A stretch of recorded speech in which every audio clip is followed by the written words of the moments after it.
एक शायर ने बस में सफर कर रहा था, फजरुद्दीन बेसर की तरह वो शायर था। तो वो सफर कर रहा था, उसके साथ में ये मेरे जैसा आलम जैसा को बैठा था।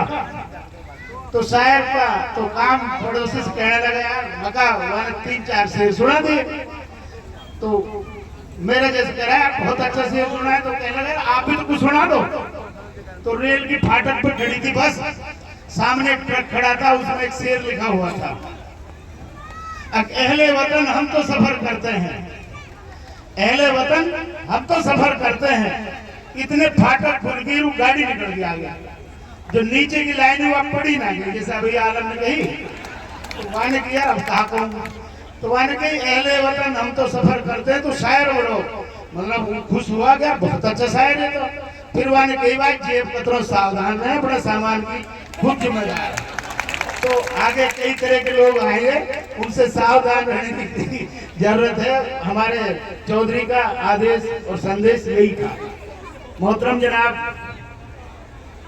विधायक साहब और उनके साथ प्रभारी आए एहसान हाजी एहसान जी, और फिर पूरे क्षेत्र से आए हुए सभी मौजूद हजरात और इस ऐतिहासिक गांव के नौजवान साथियों, प्यारे बच्चों। हाजी एहसान साहब, मैं आपको तवज्जो चाहूंगा। ये ऐसा एक ऐतिहासिक गांव है जिसको 1857 में अंग्रेजों पर बाढ़ बनवाने का काम इस गांव ने किया। और इस गांव को इनाम स्वरूप ये मिला कि जब अंग्रेज इस देश को छोड़ के गए तो इसको कच्चे पे रह गए और ये गांव गुजारा बन के रह गया।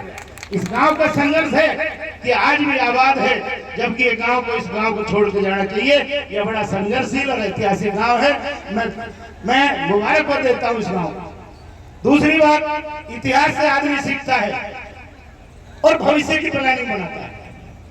जो इतिहास 1857 का है वो उससे सीखना है हमें, और आगे हमारे नौजवान साथियों को उसके हिसाब से भविष्य की कार्यक्रम तय करने हैं। 2014 से 2024 तक जिस तरह की सरकार हमारे देश में, हमारे प्रदेश में रही, जिस तरह के काम उन लोगों ने किए, उसको ध्यान में रख करके अगर कांग्रेस का हक बढ़ता है, अगर विकास के नाम पर कांग्रेस का हक बढ़ता है, अमन के नाम पर कांग्रेस का हक बढ़ता है, भाईचारे के नाम पर कांग्रेस का हक बढ़ता है, और इसके संघर्ष के नाम पर भाईचारे मामन खान का हक बढ़ता है, तो मेरी आपसे निवेदन है, गुजारिश है, कांग्रेस को वोट दो। और आने वाली 5 तारीख को जिस जोश और जज्बे के साथ आज यहाँ इनका स्वागत किया है और समर्थन किया है, उसी जज्बे के साथ सुबह 6 बजे से और शाम के 7 बजे तक आपने वोटिंग करनी है, सोना नहीं है। पार्लियामेंट के इलेक्शन में सारा गांव एक मुहर लगा रहा था, उसके बावजूद हम 60% वोट पोल कर पाए थे। जरूरत है कि आपको 90% वोट पोल करनी है, और उसमें हमारे जो भाई बहन बेटी ड्राइवर जो बाहर भीतर है सभी को बुलाना है और एक वोट डलवानी है। और एक ऐतिहासिक जीत, साबिर सरपंच ने कहा अब जीत की बात नहीं है, अब हरियाणा प्रदेश में नंबर 1 जीत की बात की लड़ाई है। और मैं उम्मीद रखता हूं कि इंशाअल्लाह मामन खान को नंबर 1 हरियाणा प्रदेश में जीत दिलाएंगे। और जब हरियाणा प्रदेश में नंबर 1 जीत दिलाएंगे तो इंशाअल्लाह नंबर 1 का योगदान इनको हरियाणा प्रदेश में मिलेगा, उस स्थान मिलेगा जिसकी हम उम्मीद करते हैं। जैसे हमारा 4 लाइन रोड 2009 से आज तक कितनी मौतें हुई, हम उसके लिए संघर्ष कर रहे हैं, लेकिन सरकार ने नहीं सुनी।